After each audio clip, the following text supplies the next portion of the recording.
Welcome to a very somber episode of Brain Navat. We are releasing this episode early because of the dreadful news regarding the assassination of Charlie Kirk. Both Jason and I feel very strongly about this because the point of Kirk's discourse was to have open discussions, something that we pride ourselves on doing on the show. And we thought that it was important to pay tribute to someone who was willing to do that in a very fearless way for a number of years on college campuses. And a lot of what we do is speaking to academics, and we've spoken to people from all sides of the political spectrum. We've had on anarcho-capitalists, we've had on Marxists, we've had on people that we agree with, people that we disagree with. We've spoken a lot about academic freedom and free speech over the years. And this is an attack on a father, a husband, and an attack on liberty, especially scary given that it happened on a college campus. Something I've been thinking about is that we have over 200 guests that have been on the show. And if we count those guests out, I think I probably agree with no more than five. Um, and I'm not assassinating anybody. Um, and it's possible to disagree with what someone says and have civil discourse that is beneficial to both sides. And that's what he stood for. You don't have to agree with a lot of what Charlie Kirk said. It doesn't matter. It's the manner in which he said it that was so impressive. He set up a table and he said, if you disagree with me, please step up and let's have a chat. And that's an incredible approach to disagreement that we all could learn from. Exactly. And, the idea of what Charlie was doing was really trying to model civil disagreement. Sometimes the discussions would get heated, but, you don't find him denigrating an individual. You find him, engaging with an argument and having an enormous willingness to speak to people who very virulently disagreed with his views, providing them a platform to express themselves. And, that's something that we've tried to do on our show, which is to model civil disagreement. There's a very chilling video of Charlie talking about how if you lose the capacity to disagree with words, that inevitably you will have violence. And the danger that we're seeing in America at the moment is an increasing amount of violence. Politicians on both sides of the aisle being subjected to violence. I'm thinking about Josh Shapiro having the governor's mansion burnt down. They're just letters being shot at. Attempts against the president's life. This is a worrying time. It sort of reminds me of, the 60s and the 70s when you had these spates of assassinations and of terrorist activity. And it's important that things don't escalate. And it's interesting seeing that many people who've shared Charlie's views, people like Ben Shapiro, have called for civility and for calm. Douglas Murray has sort of said this could inspire people to use the violent tactics of Charlie's opponents, and sort of beseech people not to do that, and to rather sort of walk in the shoes that Charlie walked, which is to speak and to engage. One of the causes of this, there's probably many, and it's very hard to pin down exact causes with social events, but one of the causes is this conflation of literal violence and words. And a line that's been used in the last few years is words that hurt me are violent words. And so when I go and assassinate someone or call for the assassination of someone, I'm just doing the same thing. I'm just doing the same thing that they're doing to me when they deny my identity or say something about a social group that I belong to that I don't like. Yeah, and therein lies the real danger, that there's been this sort of move to claim that words are violence and the way that you deal with violence is with acts of violence. And so there's been a justification of very vicious, violent conduct, this being a very extreme form of that. But we've seen, on campuses, since October 7th, activists engaging in serious acts of violence because they wanted to denounce the state of Israel. They've also, occupied areas. They've deprived people of their property rights. They've destroyed property. They've attacked people, all in the names of, of activism. And so I think it's important I really care about free speech. But you have to draw that distinction between speech and action. Greg Lukianoff at FIRE said that he's not a free speech absolutist, but he's an opinion absolutist. And I think that's a good distinction to draw. There's some kinds of speech where you're calling on people to be killed, where there is no opinion being expressed. That is a call for people to act and perform acts of violence. Whereas if you're someone like Charlie, you're engaging in the realm of ideas, you're expressing an opinion, and you're inviting someone with a different opinion to engage with you, to disagree with you, and to persuade you through reason, not through force. Something that's we really try and do often here. The last time that we produced one of these kinds of episodes was after having Stephen Kirshner on our show. And Stephen is a brilliant thinker who has expressed himself in ways that many find controversial. And we think it's important to understand Stephen's views, to engage with him, to disagree with him, to try and find out, what works in the argument, what doesn't. And we'd aired a short episode after a long form episode with him was censored by YouTube. And hundreds of philosophers had expressed their disdain for this sort of censorship because they realize that open discourse is the lifeblood of what we do. And if we think about sort of moments in time when thinkers are punished, obviously the sort of most iconic figure is Socrates, being tried by the Athenians, condemned to death for engaging in civil discourse.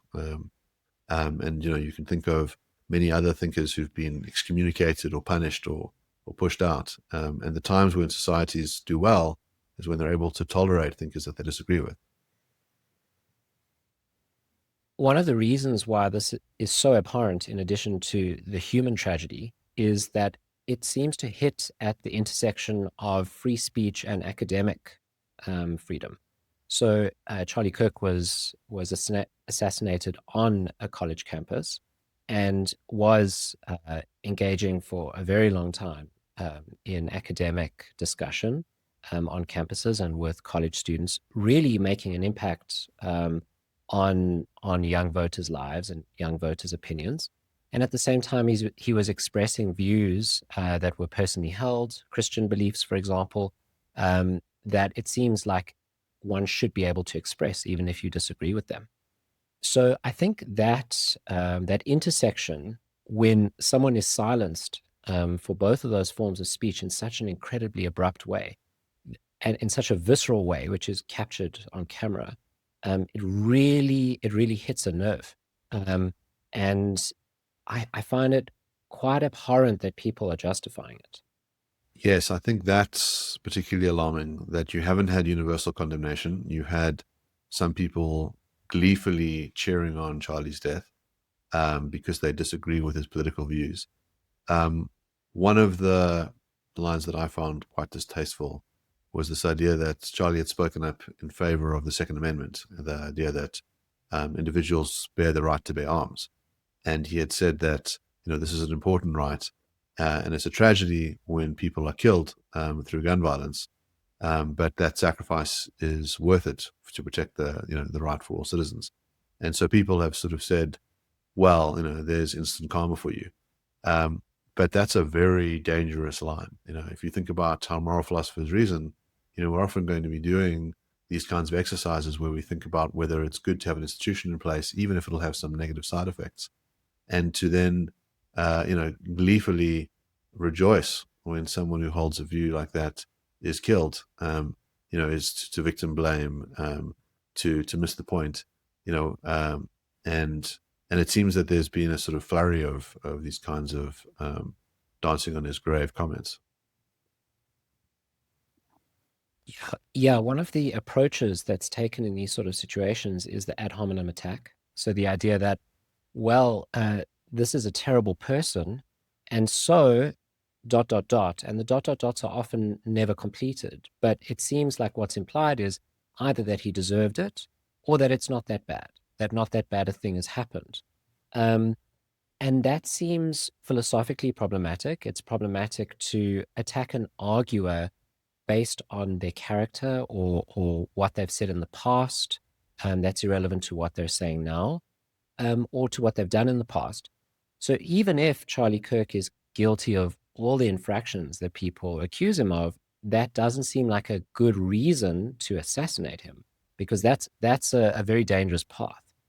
Yes. I mean, to my mind, there may be some very rare set of circumstances in which a political assassination could be justified. So you can imagine taking out the leader of a terrorist group who has performed, an act of terror or is threatening further acts of terror.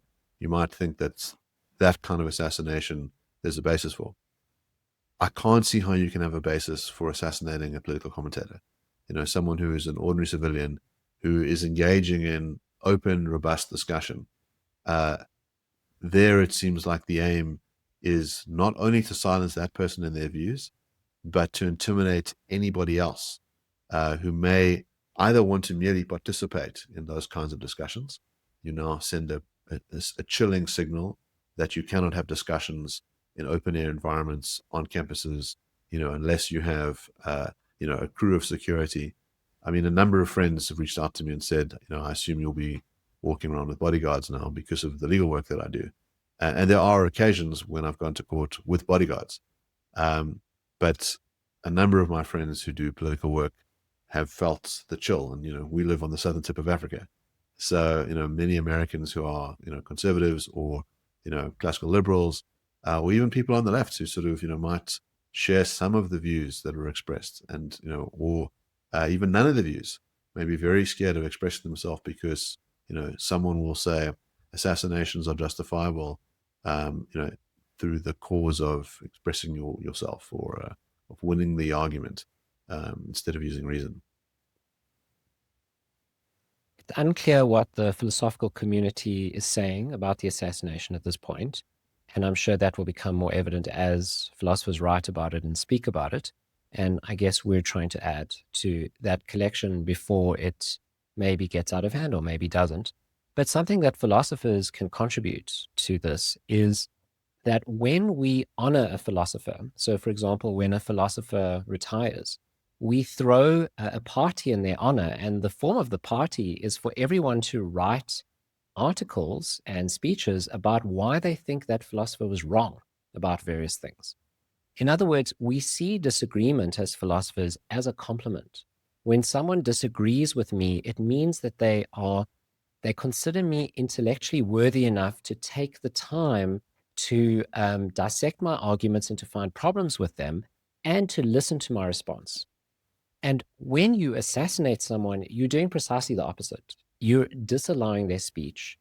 It's not a form of open discussion. It doesn't allow for the battle of ideas. It simply silences one side.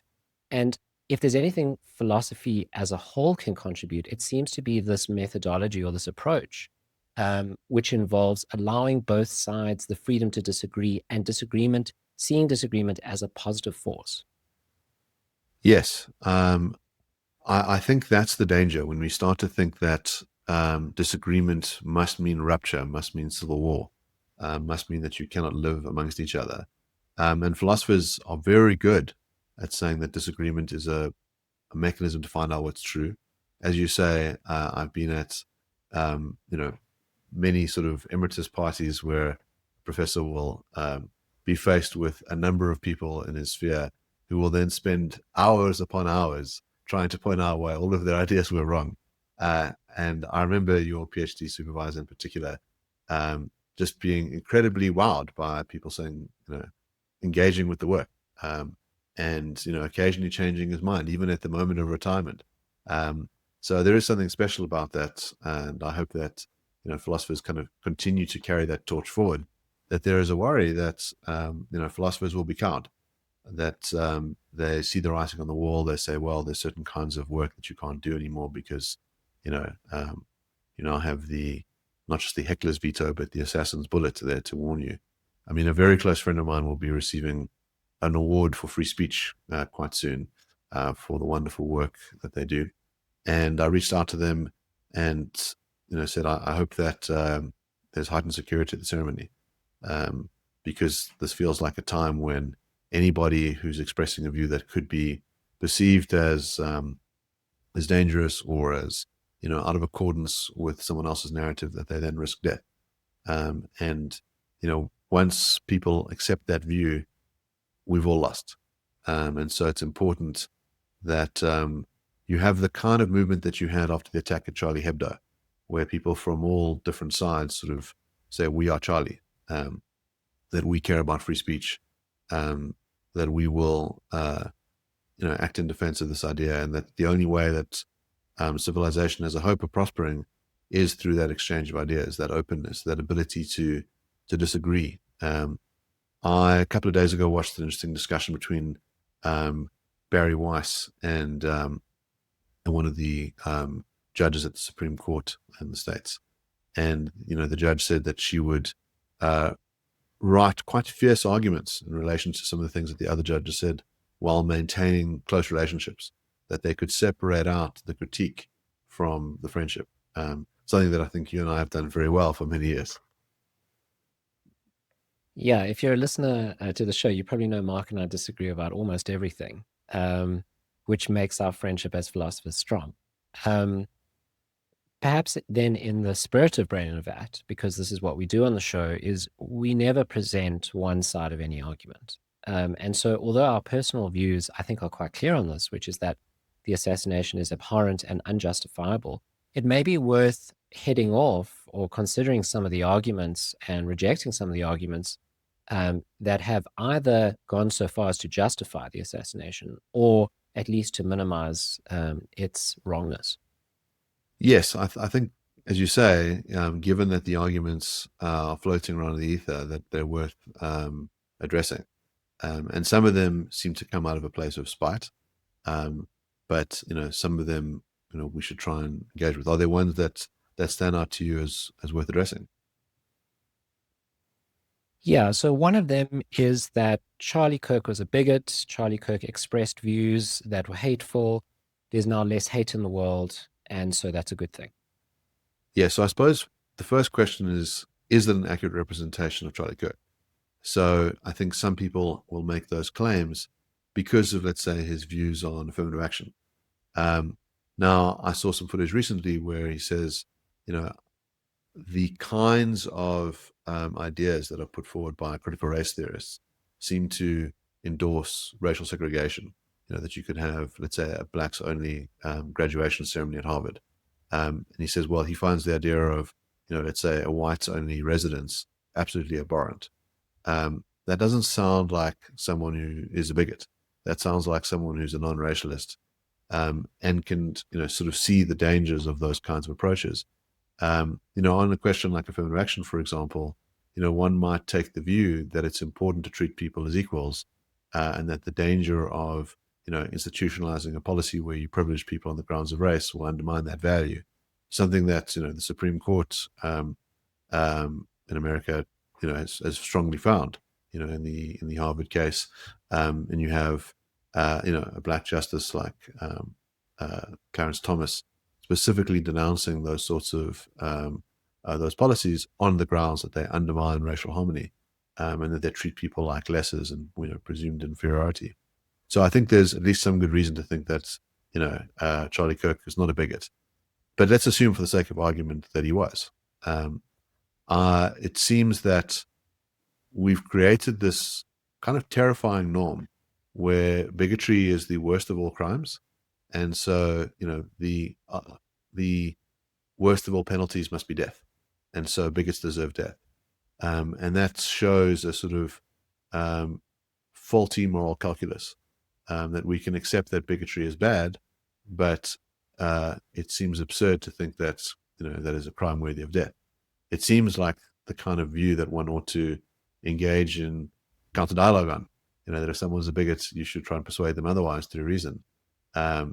But to think that it's okay to kill bigots, you sort of had this amping up around, well, what do you do to Nazis? It's okay to kill Nazis. And then you sort of open up the realm of who counts as a Nazi. And then suddenly you have like mass political violence against people who are rather moderate. Yeah, one way of minimizing the death of Charlie Kirk is to classify him not as a moderate, but as a right-wing extremist. So you see that line taken quite often in headlines now. Right-wing extremist assassinated for his views. Doesn't sound so bad if a right-wing extremist is seen as a very bad thing. and causing a lot of suffering in the world. Yes. And I think there's certain kinds of slurs that have been used by the press that, really add more heat than light. Um, I think extremists is often going to be one of those things. Um, Firstly, extremists don't engage in back and forth dialogue with their opponents. You know, extremists generally aren't the biggest fans of dialogue at all. They're going to be the kind of people who take action, who try and destroy things, as opposed to someone who, from the age of 18, tries to build something, and does it in an environment of learning by spending time on campuses, and nurturing young people and encouraging, back and forth. That doesn't seem like an extremist. So there's a danger that if Charlie Kirk becomes an extremist, and so all people who are kind of, moderates become extremists, well, what happens afterwards? You're sort of going to have this radicalizing effect where those people feel very targeted and they feel like they need to live up to the label. I think the other term that I've become more and more wary of is left wing and right wing. It's not clear what they track anymore. Um, and if you sort of use something like the political compass, firstly you should talk about the up and down of the selection, so that often when people say right wing, what they mean is something like totalitarian. People who want to use force against others, often through the state. Whereas on that spectrum, left and right really refer to economics. And so, in a sense, Charlie Kirk was right wing because he believed in free market economics. But many people do, and I don't think they deserve death. The last person who was killed because they were associated with big business was killed by Luigi Mangione, being a health executive. And again, you had lots of cheering from people saying, this is justice. And again, like, if you don't like the healthcare system, you shouldn't go around, killing people because of it. It seems like the worst form of ideologism, which is just not seeing the human that's espousing the arguments and just looking at what they say, misinterpreting what they say, um, because perhaps of the echo chamber that happens online, and then just believing that if someone says that, whoever it is that utters those words must be the most abhorrent person, must be a Nazi, must be worthy of death. Um, and it just seems like quite a rabbit hole to go down. So these arguments so far are trying to justify the killing, but there are less strong arguments out there, less strong in the sense that they don't make such a bold claim. Instead, they say, well, the killing was not justified. Instead, it was foreseeable. He acted in such a way that he should have seen it coming. He was irritating a lot of people by saying these things, by going to college campuses, and really actually making an impact on voting, on on young people and which way they vote, which will make a difference to future generations as well. Donald Trump credits him with a large proportion of the young vote swinging his way. Um, so the idea was, well, what did he think would happen if he continued in this way? Yes, I mean, that's a sort of very troubling thing to say about a free society. So we sort of think, if you're Navalny in Russia, that you accept a risk of speaking out against Putin, that, someone might try and poison you or imprison you. We accept that about a place like North Korea. We think that if you speak out against the regime, you place yourself at risk. I think that's a different question from whether you're at all morally responsible for it. I think you may very well even have an obligation to speak out against tyranny, but but there's a sort of causal link between speaking out in a fascist regime and and the sort of attack that will be launched against you. But America is not supposed to be one of those societies. The idea that you should have seen it coming, um, firstly, seems incredibly unreasonable to me on the basis that I can't think of anyone else like Charlie Kirk who's been killed. There have been these sort of spate of political killings. They're still rare. In South Africa, we have some political killings. I think often they're over, smaller positions of power. There's sort of more of an economic incentive than there is an ideological one. We did have a moment in South Africa during our transition. So, the movement away from apartheid happens between 1990 and 1994, between our first democratic elections. And in 1993, an assassin killed Chris Hani, who was the leader of the South African Communist Party at the time. And there was a feeling that we could be plunged into civil war, that this would be, the match that sort of let the tinder sort of burn, and that South Africa would burn. And we managed to steer our way out of that. And it was one of the cases dealt with at our Truth and Reconciliation Commission. And we had a peaceful transition. But yeah, the claim that, Charlie should have seen it coming, just seems, one, unfair on America. And I hope that, speakers don't ever feel like they have to see it coming. But there's also a sense in which, it did seem that he did have security guards with him, that he had taken, various precautions. But any sort of victim blaming on this front seems very unfair. Victim blaming as a methodology of justifying events seems like a bad rabbit hole to jump down. You're now going to start blaming women for wearing short dresses when they're raped. You're going to start blaming victims of crime generally, which is something that humans have a psychological tendency to do. When something bad happens to someone, we like to think that they must be a bad person, because then we believe we live in a just world. And so we can behave in a certain way and guarantee a good life. But that's just not the reality. Sometimes really bad things happen to decent people. Yeah, I think that's right. And, I imagine as well, this sort of victim blaming is particularly egregious, for his wife and young children, and for, the rest of the friends and family, to say that, well, he should have seen it coming, must just sort of add salt to the wounds. Maybe something to end with is the question of how we should feel about what has happened. So one view is that, well, okay, his murder was not justified. We shouldn't minimize it, but we shouldn't necessarily feel bad about what happened to him because he said bad things. So we shouldn't feel empathy. And there's a clip floating around. It's taken very much out of context, where he says, I don't think empathy is actually that good a phenomenon. And the out of contextness, of course, is that empathy can be counterproductive in certain situations. In certain situations, you want other attitudes like compassion, where you take a step back. But of course, full clips are not played. Only partial clips are played. Yes. As you say, there's a sort of distortion of that idea. And there is a sense in which, having a discussion about empathy as a virtue in relation to others is a worthwhile discussion. That, I think to be a good human being in these circumstances, requires one to have empathy for his family. And I think the kind of point that Charlie was making was that once you adopt empathy as your only value in a society, that you might end up making some poor choices, so that if you over empathize with, people who've been convicted of rape and murder, and you think that, we should abolish the police to resolve that problem, you're going to have some really bad, second order consequences from something like that. And so you need to sort of, use other values besides empathy. There is something else that I've sort of been thinking about, which is, firstly, these sort of moments are shocking.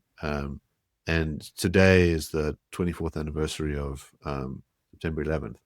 And, I remember coming home from school and, hearing the news and turning the television on and then seeing the second plane hit and realizing that the world is never going to be the same. And I think there are moments like that in history where you have a sea change, when you had the attack on Pearl Harbor or the assassination of Martin Luther King. And I think this is one of those moments where the world takes a collective gasp. And it's a moment to recognize the horror of the situation. And there's a fork in the road.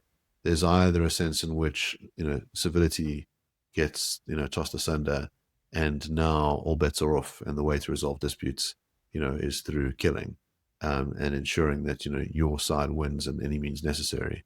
And the other one is to realize that that is a very dark, dangerous path, that has not ended well for prior civilizations, and that, we need to have a call for civility. And one hopes it's the latter. one hopes that, more people will be brave and will stand up for speech, and recognize that it's much better to clash ideas than it is to clash swords.